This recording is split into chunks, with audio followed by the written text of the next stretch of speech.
কেমন আছেন আপনারা সবাই? তো নিশ্চয়ই আপনারা সকলেই ভালো আছেন। আশা করছি আপনারা ভালো থাকবেন, সুস্থ থাকবেন। তো আজকে আমার আলোচনার যে বিষয়টা যেটা নিয়ে আমি আপনাদের সামনে হাজির হয়েছি সেটা হচ্ছে এই কিডনির সমস্যা।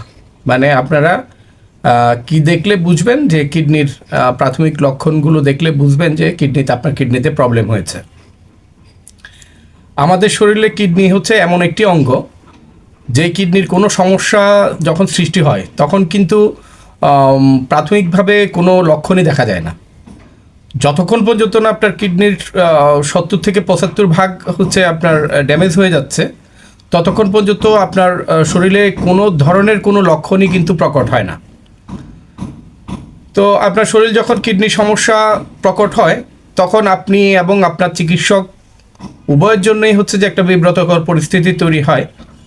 আমি আজকে আপনাদের সাথে আলাপ করব যে হচ্ছে সাধারণত আপনার কিডনি সমস্যা হওয়ার প্রধানত কি কি কারণ হতে পারে, এবং আরও জানব যে একজন মানুষ যদি কিডনি রোগে আক্রান্ত হন তাহলে প্রাথমিকভাবে কি কি লক্ষণ প্রকট হতে পারে, বা আপনার শরীরের কোন কোন ছোটোখাটো লক্ষণগুলোর উপর নির্ভর করে আপনি সন্দেহ করতে পারেন যে আপনার কিডনি সঠিকভাবে কাজ করতে পারছে না।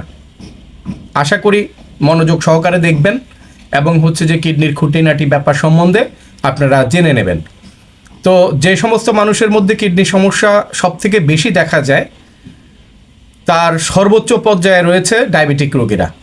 যে সকল মানুষদের দীর্ঘদিন ধরে ডায়াবেটিকের সমস্যা রয়েছে, যারা নিয়মিতভাবে ডায়াবেটিকের ওষুধ খান না বা কোনো ধরনের সাবধানতা অবলম্বন করেন না, বা তাদের ক্ষেত্রে কিডনির সমস্যা বেশি পাওয়া যায়। তার কারণ আমাদের কিডনির মধ্যে গ্লোমেরুলি নামক ছোট ছোট ব্লাড ভেসেলস থাকে, যে ব্লাড ভেসেলসগুলো ছাঁকনির মতো কাজ করে এবং আমাদের রক্ত থেকে যে সমস্ত দূষিত পদার্থ থাকে, আমাদের রক্তে যে সমস্ত দূষিত পদার্থ থাকে সেগুলোকে ছেঁকে দিয়ে আমাদের শরীরের বাইরে বের করে দেয়। যে সমস্ত মানুষরা আনকন্ট্রোল ডায়াবেটিক রোগে ভুগছেন বা হচ্ছে যে তাদের ডায়াবেটিক নিয়ন্ত্রণে নেই, তাদের গ্লুকোজ ওই সমস্ত গ্লোমেরুলি নামক যে ভেসেলসগুলো রয়েছে সেগুলোকে আপনার ড্যামেজ করে দেয় এবং সেই ভেসেলসগুলোর মুখে গিয়ে জমতে শুরু করে দেয় ওই গ্লুকোজগুলো। তার ফলে তাদের রক্তের মধ্যে আপনার দূষিত পদার্থ জমতে শুরু করে এবং কিডনির কার্যক্ষমতা ধীরে ধীরে কমিয়ে দেয় বা কিডনির কার্যক্ষমতা ধীরে ধীরে কমতে থাকে। হাই ব্লাড প্রেশারও কিন্তু কিডনি রোগের খুব বড় ধরনের একটা কারণ হাই ব্লাড প্রেশার বলতে আমরা বুঝি যে আমাদের শরীরের যে রক্ত আমাদের শরীরের ব্লাড ভেসেলসের মধ্যে বা আর্টারি ওয়ালের মধ্যে ফোর্স দেয় বা প্রেশার দেয়, এবং সেই অতিরিক্ত প্রেশারের ফলে আমাদের শরীরের যে ক্ষুদ্র ক্ষুদ্র ব্লাড ভেসেলসগুলো রয়েছে সেগুলো কিন্তু ড্যামেজ হতে শুরু করে অতিরিক্ত রক্তচাপের কারণে। যে সমস্ত ব্লাড ভেসেলস এর মাধ্যমে আমাদের কিডনির মধ্যে রক্ত সরবরাহ হয়, সেই সমস্ত ব্লাড ভেসেলসগুলো যখন অতিরিক্ত রক্তের চাপ নিতে পারে না বা অতিরিক্ত রক্তের চাপের কারণে হচ্ছে যে আপনার ড্যামেজ হয়ে যায়, তখন কিডনি পর্যাপ্ত পরিমাণে অক্সিজেনেটেড ব্লাড পায় না। তখন কিডনি ড্যামেজের মাত্রা অনেক হারে বেড়ে যায় বা অনেক গুণ বেড়ে যায়। তাই আপনি যদি এমন উচ্চ রক্তচাপ বা হাই ব্লাড প্রেশারের রোগী হয়ে থাকেন তাহলে আপনাকে আপনার ব্লাড প্রেশার যাতে নিয়ন্ত্রণে থাকে সেই দিকে আপনাকে যথেষ্ট মনোযোগী এবং যথেষ্ট খেয়াল রাখতে হবে।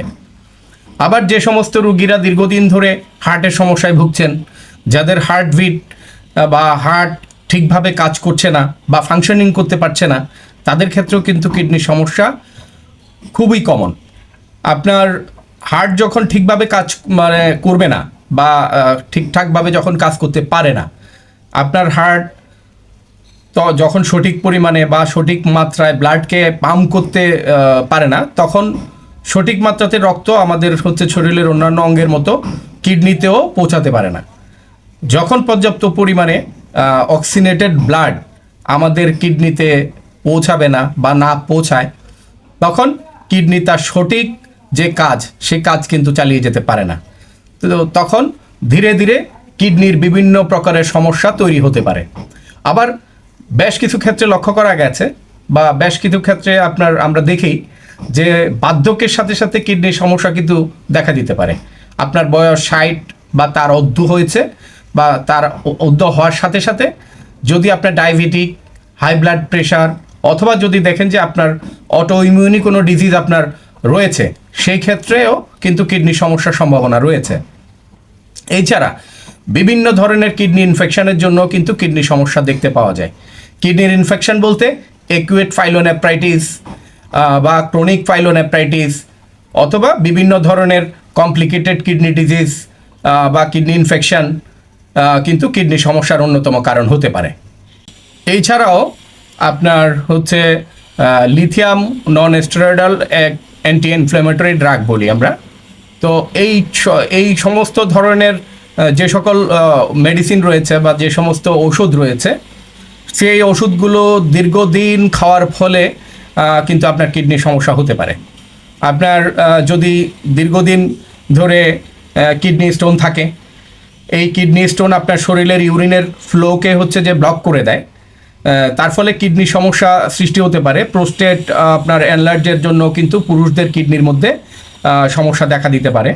এছাড়াও হচ্ছে যে আপনার লুপাস নেফ্রাইটিস নামক এক ধরনের অটো ইমিউন ডিজিজ রয়েছে, যার জন্য হচ্ছে যে কিডনির সমস্যা খুব কমনলি দেখা যায়। আপনার অতিরিক্ত মাত্রায় যদি আপনি কার্বোনেটেড ড্রিঙ্কস খান, সেক্ষেত্রেও কিন্তু আপনার কিডনি সমস্যা তৈরি হতে পারে। গবেষণা বলছে বা গবেষণায় দেখা গেছে যে প্রতিদিন যদি আপনি 2 গ্লাসের থেকে অধিক এই কার্বোনেটেড ড্রিঙ্কস খান, কার্বোনেটেড ড্রিঙ্কস বলতে আপনার সহজ ভাষায় বুঝিয়ে দেই, মার্কেটে যেগুলো কোল্ড ড্রিঙ্কস নামে প্রচলিত হিসাবে বিক্রি হচ্ছে, কোল্ড ড্রিঙ্কস নামে বিক্রি হচ্ছে, সেইগুলোই কিন্তু কার্বোনেটেড বেভারেজ। সেই ড্রিঙ্কসগুলো যদি আপনি প্রতিদিন আপনার খাওয়ার অভ্যাস থাকে, তাহলে অতি শীঘ্রই আপনার কিডনির ডিজিজে আক্রান্ত হতে পারেন, এইটা আপনাকে ধরে নিতে হবে। আসুন এখন আমরা জেনে নেই যে একজন মানুষের শরীরে যদি কিডনির সমস্যার সৃষ্টি হয়, তাহলে প্রাথমিক কি কি লক্ষণ দেখতে পাওয়া যায়। 1 নম্বরে সর্বপ্রথম যে লক্ষণটি দেখা দিতে পারে তা হলো আপনার বিনা কারণে আপনি ক্লান্তি বোধ করতে পারেন।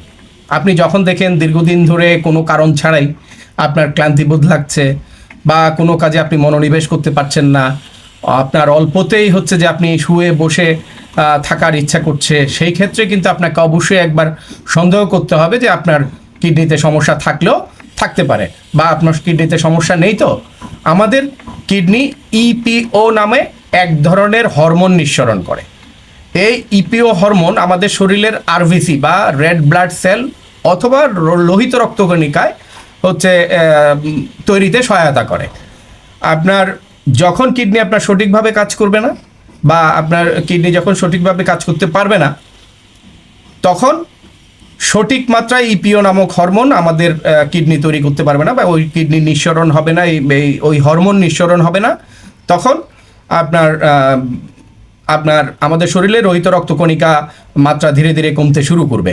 তো এই আরবিসি আমাদের সমস্ত শরীরে অক্সিজেন সরবরাহের কাজে সাহায্য করে। মানে আপনার এই ব্লাড সেলগুলো যখন তৈরি হয়, তখন অক্সিজেনটাকে আমাদের পুরো সমস্ত শরীরে আপনার সার্কুলেট করতে আমাদেরকে সহায়তা করে। যখন আমাদের পুরো অক্সিজেনেটেড ব্লাড পুরো শরীরে আপনার সরবরাহ কমতে শুরু করবে, তখন এই ক্লান্তি বা দুর্বলতা দেখতে পাওয়া যেতে পারে। 2 নম্বর যেটা হতে পারে সেটা হচ্ছে যে মনে করুন আপনি হচ্ছে যে এখন গরমকাল, বাড়ির সবাই হচ্ছে ফ্যান চালাচ্ছে, এসি চালিয়ে বা ফ্যান চালিয়ে ঘুমাচ্ছে, কিন্তু আপনি শীত বা ঠান্ডা অনুভূত হচ্ছে আপনার শরীরে, আপনার ঠান্ডা লাগছে, আপনি প্রচণ্ড গরমের মধ্যেও হচ্ছে যে সবাই যখন ফ্যান চালিয়ে ঘুমাচ্ছে, এই ধরনের লক্ষণ কিন্তু আপনি অনুভব করছেন ঠান্ডা। তো এই লক্ষণটাও কিন্তু কিডনি সমস্যা ইঙ্গিত করে। আমি আগেই আলোচনা করেছি যে কিডনি সমস্যার জন্য আপনার শরীরের লোহিত কণিকা কমে যেতে পারে, তার ফলে আপনার রক্তে হিমোগ্লোবিনের মাত্রাও কিন্তু কম হতে পারে। আপনার রক্তে যখন হিমোগ্লোবিনের মাত্রা কম হয় বা আপনি যখন অ্যানিমিয়ার মতো সমস্যায় ভোগেন, তো সেই অ্যানিমিয়ার সিমটমস হিসাবেও কিন্তু গরমকালে আপনার শীত বোধ হতে পারে। আর গরমকালে যদি আপনার শীত বোধ হয় বা আপনি যদি হঠাৎ করে শীত কাতুরে হয়ে পড়েন বা আপনি যদি হঠাৎ করে শীত কাতুরে হয়ে যান, আপনি অবশ্যই আপনার যে চিকিৎসক রয়েছেন আপনার চিকিৎসকের সাথে আপনি অবশ্যই একবার পরামর্শ করে নেবেন। তারপরে আসি 3 নম্বর যে উপসর্গটি কিডনি রোগীদের মানে দেখতে পাওয়া যায় বা দেখলে বুঝবেন যে আপনি কিডনি রোগে আক্রান্ত হচ্ছেন। তো সেটা হচ্ছে ধরুন আপনার পায়ের পাতা, হাতের পাতা, আপনার মুখমণ্ডল, আপনার অ্যাঙ্কেল জয়েন্ট, চোখের পাতার এই নিচের অংশ, অথবা হচ্ছে যে আপনার মুখে একটা ফোলা ফোলা ভাব, সেই ক্ষেত্রে কিন্তু আপনাকে একবার কিডনির সমস্যার কথা চিন্তা করতে হবে। দেখুন আমরা সবাই জানি যে আমাদের শরীরের অতিরিক্ত পানিকে কিডনি হচ্ছে যে ফিল্টার করে ইউরিন এবং ঘামের মাধ্যমে আমাদের শরীর থেকে বাইরে বের করে দেয়। কিন্তু কিডনি যখন সঠিক পরিমাণে কাজ করতে পারবে না বা কিডনি সঠিকভাবে কাজ করতে না পারার কারণে যখন আমাদের শরীরের অতিরিক্ত পানিকে বাইরে বের করতে পারবে না, তখন আমাদের শরীরের সেই অতিরিক্ত পানি আমাদের শরীরে বিভিন্ন জায়গায় জমা হতে শুরু করে। বেশিরভাগ ক্ষেত্রে অতিরিক্ত পানি আমাদের শরীরের নিম্ন অংশে, যেমন আমাদের পা, অ্যাঙ্কেল জয়েন্ট এ জমা হতে দেখতে পাওয়া যায়। এছাড়া অনেক ক্ষেত্রে আমাদের মুখমণ্ডল পা বা হচ্ছে যে চোখের পাতার নিচেও জমা হতে দেখা যায়। এইটা গেল 3 নম্বর সিমটমসটা। এবার আসি 4 নম্বর সিমটমসে। আপনি যদি দেখেন যে সব সময় আপনার মুখের মধ্যে একটা দুর্গন্ধ ভাব, কোনো খাবার খাচ্ছেন কিন্তু আপনার খাবারের কোনো ধরনের টেস্ট পাচ্ছেন না, বা এমন অনেক রোগী আছেন যারা বলেন যে আমরা সবসময় যেন ইউরিনের মতন একটা গন্ধ পাই, যদি এরকম লক্ষণ আপনি দেখতে পান সেই ক্ষেত্রেও কিন্তু আপনাকে সন্দেহ করতে হবে যে আপনার কিডনিতে কোনো সমস্যা রয়েছে।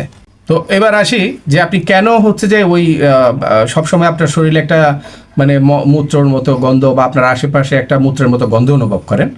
এইটার মূল কারণ হচ্ছে কিডনি যখন আমাদের শরীরের অতিরিক্ত ইউরিয়াকে ফিল্টার করে আমাদের শরীরের বাইরে বের করে দিতে পারে না, যখন আমাদের রক্তের মধ্যে অতিরিক্ত মাত্রা ইউরিয়ার মাত্রা বেড়ে যায়, সেই ইউরিয়ার ব্রেকডাউনের ফলে আমাদের শরীরের অতিরিক্ত অ্যামোনিয়া তৈরি হয়, ও তখন এই ধরনের দুর্গন্ধ কিন্তু আপনি পেতে শুরু করেন বা এই ধরনের দুর্গন্ধ আপনি পেতে পারেন। বা হচ্ছে যে মুখের মধ্যে দুর্গন্ধের সমস্যা বা খাবারের স্বাদ ঠিকঠাক পাওয়ার মতো না, মানে যে সমস্যা সেটা আপনার দেখতে পাওয়া যায়। তো এবার আসি আমরা হচ্ছে 5 নম্বর যে সিমটমসটা সেটাতে। তো আপনি যদি দেখেন যে প্রস্রাব করার সময় আপনি খেয়াল করছেন যে আপনার যে জায়গাতে আপনি প্রস্রাব করছেন সে জায়গায় প্রচুর পরিমাণে ফেনা তৈরি হচ্ছে প্রস্রাবের মধ্যে, যেটিকে আমরা চিকিৎসা বিজ্ঞানের ভাষায় বলি হচ্ছে যে ফোমি ইউরিন। আমরা চিকিৎসকরা রুগীদেরকে বলি যে আপনি হাই মোডে প্রস্রাব করবেন। যদি দেখেন একটি ফ্ল্যাশের মানে প্রস্রাবের পরে ফ্ল্যাশ করার মাধ্যমে ফ্ল্যাশ করার মাধ্যমে যদি ফেনা পরিষ্কার হয়ে যায় তাহলে তেমন একটা চিন্তা করার কারণ নেই। কিন্তু যদি দেখেন একটা ফ্ল্যাশে সমস্ত ফেনা পরিষ্কার হচ্ছে না, কিছু কিছু ফেনা অবশিষ্ট থেকে যাচ্ছে, সেই ক্ষেত্রে কিন্তু আপনাকে সন্দেহ করতে হবে যে আপনার কিডনিতে সমস্যা রয়েছে। সিমটমস এবার আসি 6 নম্বরে। আপনি যদি খেয়াল করেন যে আগে আপনার ব্লাড প্রেশারের সমস্যা ছিল না, রিসেন্ট কিছুদিন ধরে আপনার হাই ব্লাড প্রেশার এর সমস্যা দেখা দিচ্ছে, বা হচ্ছে যে আপনি হঠাৎ করে দেখলেন যে আপনার সেই ব্লাড প্রেশার যখন বাড়ে তখন হচ্ছে যে উপরেরটা 200 নিচেরটা 120 পর্যন্ত হয়ে যাচ্ছে, বা এটা অনেক বেড়ে যাচ্ছে, আপনি অস্বস্তি ফিল করছেন, কোনো প্রকারের ওষুধ খেয়েও আপনি হচ্ছে যে এটা পার্মানেন্ট সলিউশন পাচ্ছেন না, সেই ক্ষেত্রে কিন্তু আপনাকে অবশ্যই সন্দেহ করতে হবে যে হচ্ছে আপনার কিডনিতে সমস্যা তৈরি হচ্ছে। এমনটা হলে আপনি যত দ্রুত সম্ভব আপনার নিকটস্থ চিকিৎসকের শরণাপন্ন হবেন এবং হচ্ছে যে আপনার চিকিৎসককে অবশ্যই এই ব্যাপারটা জানাবেন। এবার আসি আমরা 7 নম্বর সিমটমসে, মানে 7 নম্বর উপসর্গ কি হতে পারে সেই ব্যাপারে।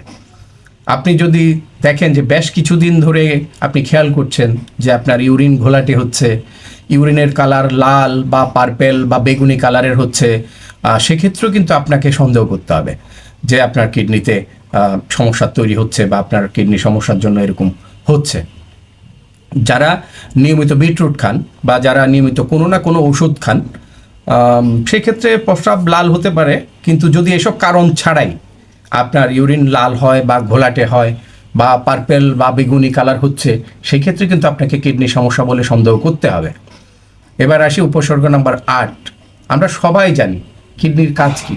কিডনির কাজ হলো আমাদের শরীরের টক্সিনকে ইউরিনের মাধ্যমে এবং ঘামের মাধ্যমে আমাদের শরীরের বাইরে বের করে দেওয়া।